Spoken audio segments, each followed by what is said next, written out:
Yan guys, kahit na kunti ang nakukuha ko kasi umpisa pa lang naman eh. Ayan talbos ng sitaw na bunga. Sakto lang naman sa amin dalawa. At saka alokbate, nilagyan ko ng alokbate. At saka isang talong kasi may talong pa naman akong galing sa labas, kaya yun ang isahog ko at saka ampalaya. Pero ito, mga fresh ito. Kasama, lagyan ko ng konting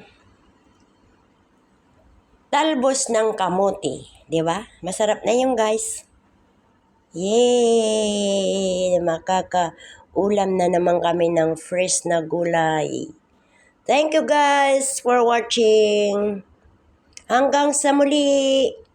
For my next vlog para sa mga tanim ko. Dadami na yon, 'di ba? Bye!